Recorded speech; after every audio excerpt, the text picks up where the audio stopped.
Today's reading is for Wednesday. We're on page 82, and it's Sunday, June 13th, 1943. Dear Kitty, my poem from Daddy is too good to keep from you. As Pim usually writes verses in German, Margaret volunteered to translate it.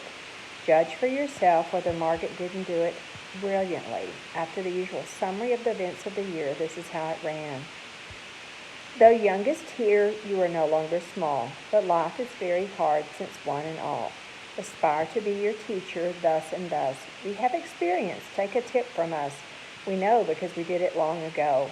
Elders are always better, you must know. At least that's how the rule since life began. At least that's been the rule since life began.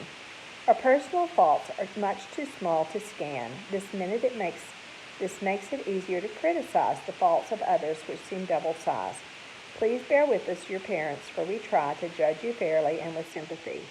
Corrections sometimes take against your will, though it is like swallowing a bitter pill, which must be done if we're to keep the peace while time goes by till all this suffering cease.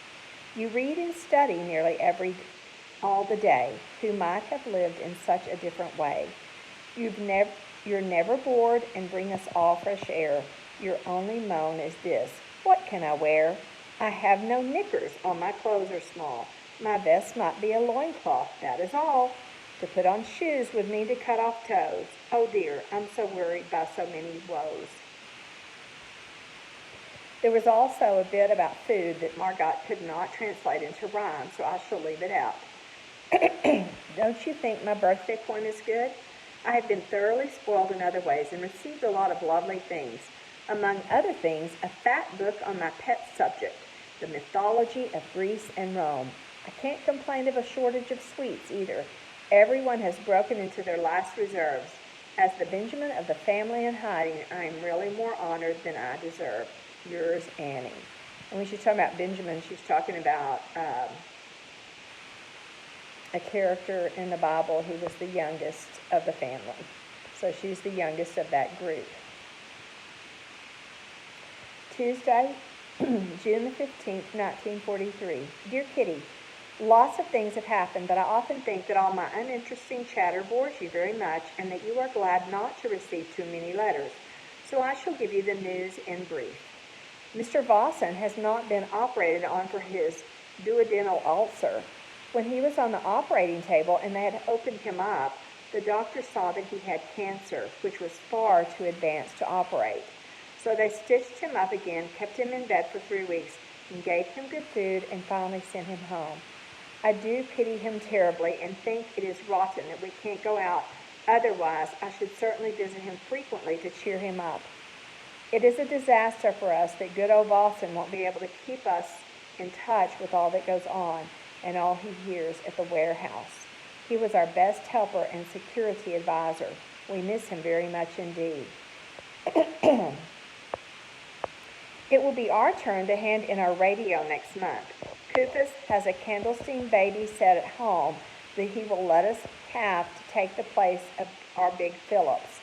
Okay, so Philips was a big radio, and they had to turn it in. I guess the government or whatever that was running things in this war was commanding people to turn in their radios. So he has a baby set, and it's one that, no one knows about it. So they're doing it kind of under what's supposed to be going on. It certainly is a shame to have to hand in our lovely set, but in a house where people are hiding, we daren't, under any circumstances, take wanton risks and to draw the attention of the authorities. We shall have the little radio upstairs.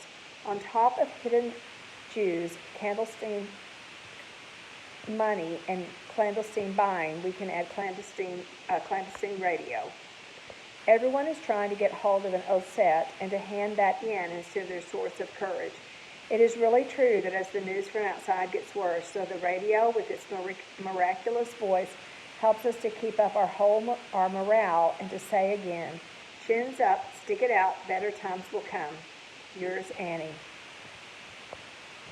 Sunday, July 11th, 1943. Dear Kitty, to return to the upbringing theme for the umpteenth time, I must tell you that I really am trying to be helpful, friendly, and good, and to do everything I can do so that the rain of rebukes dies down to a light summer drizzle.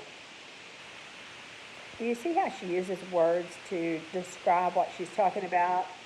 She's trying to be helpful and friendly and good and to do everything she can so that the rain of rebukes, and that would be the people fussing at her and telling her she needs to do things better, dies down to a light summer drizzle. So instead of lots of rebukes, she's just getting a little bit. It is mighty difficult to be on such model behavior with people you can't bear, especially when you don't mean a word of it. But I do really see that I get on better by shamming a bit. Instead of my old habit of telling everyone exactly what I thought, although no one ever asked my opinion or attached the slightest importance to it. I often lose my cue and simply can't swallow my rage at some injustice, so that for 4 long hours we hear nothing but an everlasting chatter about the cheekiest and most shameless girl on earth. That means that she has a smart mouth, is what they're saying. Don't you think that sometimes I've cause for complaint? It's a good thing I'm not a grouser, because then I might get sour and bad-tempered. I have decided to let my shorthand go a bit. Firstly, to give me more time for my other subjects, and secondly, because of my eyes. I'm so miserable and wretched as I've become very short-sighted and ought to have had glasses for a long time already. Phew, what an owl I shall look. But you know, of course, in hiding one cannot. Yesterday, everyone talked of nothing but Annie's eyes because Mummy had suggested sending me to the oculist with Mrs. Kufus. I shook in my shoes somewhat at this announcement, for it is no small thing to do. Go out of doors, imagine it, in the street, doesn't bear thinking about. I was petrified at first, so she was afraid at first, but then glad. But it doesn't go as easily as that, because all the people who would have to approve such a step could not reach an agreement quickly. All the difficulties and risks had first to be carefully weighed, although Meep would have gone with me straight away. And that's one of the people that helps them with their outside things. Can you imagine being her age and she needs to go and get her eyes seen about? And she can't because she's in hiding, because they're afraid that if she gets out into the world, someone will notice her and realize she's a Jew child, and they will ask her where her family is and come and get all of them and take them off the concentration camp. In the meantime, I got out my gray coat from the cupboard, but it was so small that it looked as if it belonged to my younger sister. I am really curious to know what will come of it all, but I don't think the plan will come off because the British have landed in Sicily now, and Daddy is once again hoping for a quick finish. Ellie gives Margot and me a lot of office work. It makes us both feel quite important, and is a great help to her. Anyone can follow a correspondence and write in the sales book, but we take special pains.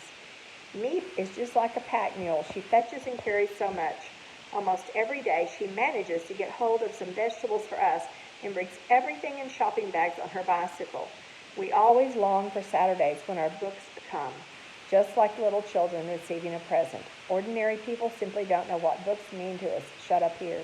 Reading, learning, and the radio are all our amusements. Yours, Annie. So at least when you're shut up in this pandemic, you can, get outside and play. You can watch TV. You have toys to play with and people to be within your family. And you don't have to share your home probably with someone that you never were friends with and knew them well. Tuesday, July 13th, 1943. Dear Kitty, yesterday afternoon, with Daddy's permission, I asked Dussel whether he would please be so good, being very polite, as to allow me to use the little table in our room twice a week in the afternoons from 4 o'clock till 5:30. I sit there every day from 2:30 till 4 while Dussel sleeps, but otherwise the room plus table are out of bounds. Inside our common room there is too much going on. It is impossible to work there, and besides, Daddy likes to sit at the writing table and work too sometimes. So it was quite a reasonable request and was put out quite very politely. Now, honestly, what do you think the very learned Dussel replied? No. Just plain no. I was indignant and refused to be put off like that, so I asked him the reason for his no. But I was sent away with a flea in my ear. This was the barrage which followed. I have work to do, and I can't work in the afternoons. Then there is no time left for me at all. I must finish my task Otherwise, I've started all for nothing. Anyway, you don't work seriously at anything. Your mythology now, just what kind of work is that? Knitting and reading are not work either. I'm at the table and she'll stay there. My reply was, Mr. Dussel, I do work seriously and there's nowhere else for me to work in the afternoons. I beg of you to kindly consider my request. With these words, the offended Annie turned her back on the very learned doctor, ignoring him completely. I was seething with rage and thought Dussel was frightfully rude, which he certainly was, and myself very friendly. In the evening, when I could get hold of Pym, remember that's her daddy, I told him how I had gone off and discussed what I should do next, because I was not going to give in and preferred to clear it up myself. Pym told me how I ought to tackle the problem, but warned me that it would be better to leave it until the next day, as I was so hit up. That means she was so angry. I let this advice that her dad gave her go to the winds. That means she ignored it and waited for Dussel after the dishes were done. Pym sat in the room next to us, which had a calming influence on me. I began. Mr. Dussel, I don't suppose you see any point in discussing the matter any more, but I must ask you to do so. Dussel then remarked with his sweetest smile, I am always and at all times prepared to discuss this matter, but it has already been settled. I went on talking, though continually interrupted by Dussel. When you first came here, we arranged that this room should be for both of us. If we were to divide it fairly, you would have the morning and I all the afternoon. But I don't even ask that much, and I think that my 2 afternoons are really perfectly reasonable. At this, Dussel jumped up as if someone had stuck a needle into him. You can't talk about your rights here at all. And where am I to go then? I shall ask Mr. Van Dam whether he will build a little compartment in the attic, then I can go and sit there. I simply can't work anywhere.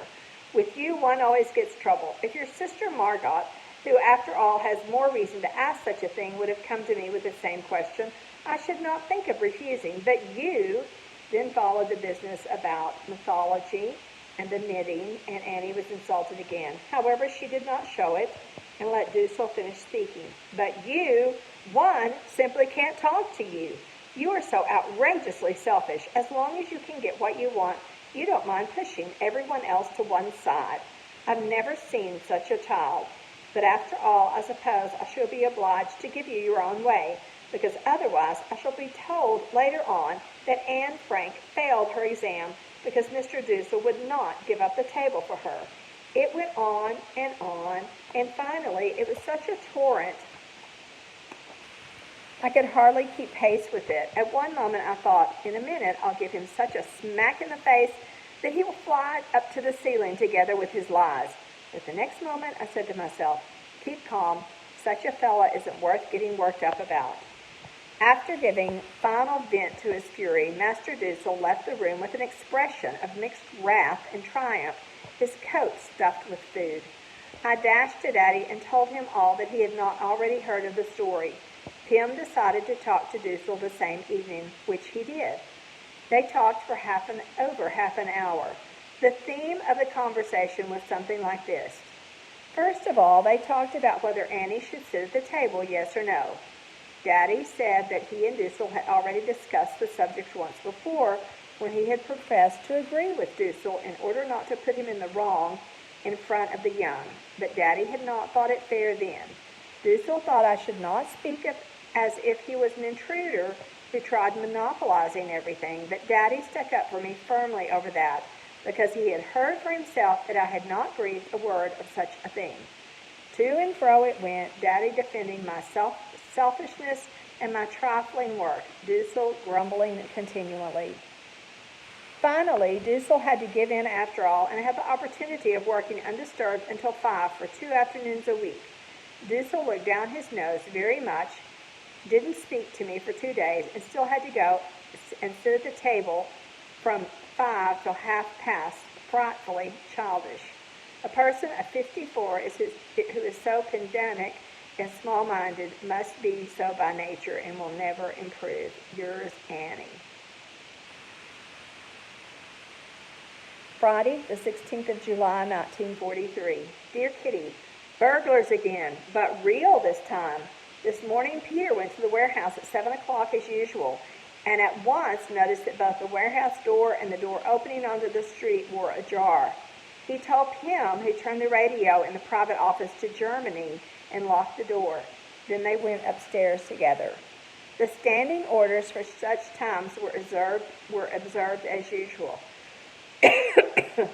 No taps to be turned on. Therefore, no washing, silence, and everything had to be finished by 8 o'clock. And no laboratory. We were all very glad that we had slept so well and not heard anything. Not until 11:30 did we learn from Mr. Kufus that the burglars had pushed in the outer door with a crowbar and had forced the warehouse door. However, they did not find much to steal, so they tried their luck upstairs. They stole 2 cash boxes containing 40 florins, postal orders, and checkbooks, and then the worst of all the coupons for 150 kilos of sugar. Mr. Kufus thinks they belong to the same gang as the ones who tried all 3 doors 6 weeks ago. They were unsuccessful then. It has caused rather a stir in the building, but the secret annex can't seem to go on without sensations like this. We were very glad that the typewriters and money in our wardrobe, where they are brought up upstairs every evening, were safe. Yours, Annie. So now they're having thieves break into the bottom part of the building where they are and steal things. And like I said, the worst thing was that they got their coupons for their sugar, because in order to get sugar, you couldn't just go to a store and buy it. You had to stand in line with these coupons to show that you were allowed so much sugar per person. Monday, July 19th, 1943. Dear Kitty, North Amsterdam was very heavily bombed on Sunday. The destruction seemed to be terrible. Whole streets lie in ruins, and it will take a long time before all the people are dug out. Up till now, there are 200 dead and countless wounded. The hospitals are crammed. You hear of children lost in the smoldering ruins, looking for their parents. I shudder when I recall the dull, droning rumble in the distance, which for us marked the approaching destruction. Yours, Annie. Friday, the 23rd of July, 1943. Dear Kitty, just for fun, I'm going to tell you each person's first wish when we are allowed to go outside again. Margot and Mr. Van Daan long more than anything for a hot bath filled to overflowing and want to stay in it for half an hour. Mrs. Van Daan wants most to go and eat cream cakes immediately. Dussel thinks of nothing but seeing Lottie, his wife. Mummy of her cup of coffee. Daddy is going to visit Mr. Vossen first. Peter, the town, and a cinema, which is another name for movies. While I should find it so blissful, I shouldn't know where to start. But most of all, I long for our home of our own, to be able to move freely and to have some help with my work again at last. In other words, school. Peter has offered to get us some fruit. It costs next to nothing. Grapes, 5 per kilo. Gooseberries, 0.70 per pound. 1 peach, 0.5. 1 kilo melon, 1.50. Then you see in the newspapers every evening in bold letters, play fair and keep prices down. Yours, Annie. I think she was being sarcastic. So that would be, at the bottom it tells us equivalent or equal prices in order would be $1.40 for some grapes, 21 cents for gooseberries, 14 cents for a peach, and 42 cents for a melon, which that would be cheap in our money today, but apparently it wasn't then. So the prices for anything that was good and nutritious and tasty was very expensive and hard to get. Monday, the 26th of July, 1943. Dear Kitty, nothing but tumult and uproar yesterday. We are still very het up about it all. That means they're very upset. You might really ask, does a day go by without some excitement? We had the first warning siren while we were at breakfast, but we didn't give a hoot about that. It only means that the planes are crossing the coast. After breakfast, I went and lay down for an hour as I had a bad headache. Then I went downstairs. It was about 2 o'clock. Margot had finished her office work at 2:30. She She had not packed her things together when the sirens began to wail, so upstairs I went again with her.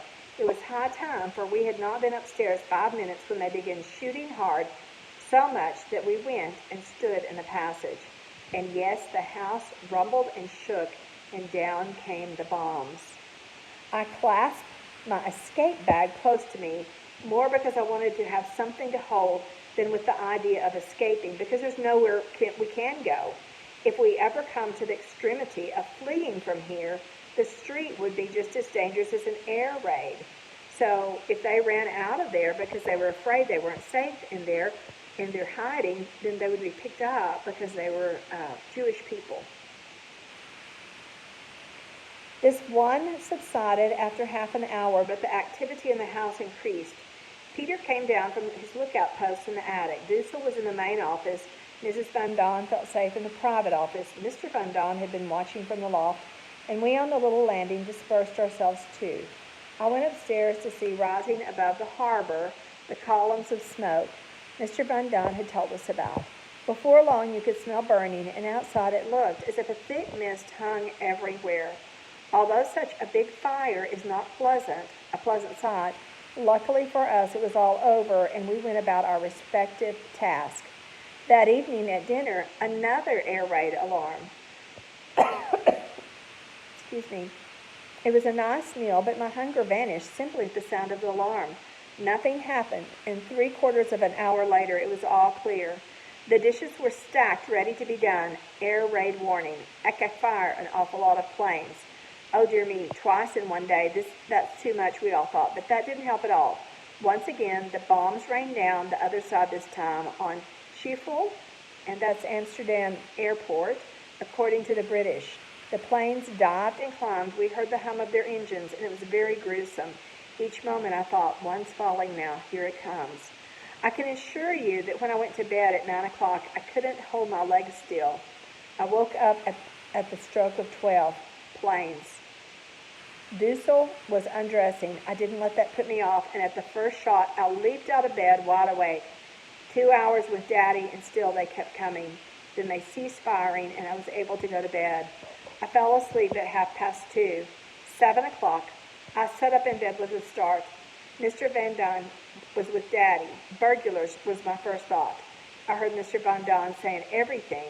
I thought that everything had been stolen, but no, this time it was wonderful news, such as we have not heard for months, perhaps in all the war years. Mussolini has resigned. The King of Italy has taken over the government. We jumped for joy. After the terrible day yesterday, at last, something good again, and hope. Hope for it to end, hope for peace. Kraler called in and told us that the Fokkers has been barely damaged. Meanwhile, we had another air raid alarm with planes overhead and one more warning siren. I'm just about choked with alarms, very tired, and don't feel a bit like work.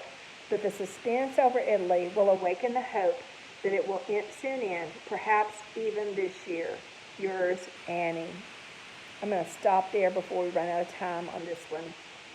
And then I'll read and put this in, then I'll put in Thursdays. And that will be all for this week, since we'll have a bad weather day this week on Friday.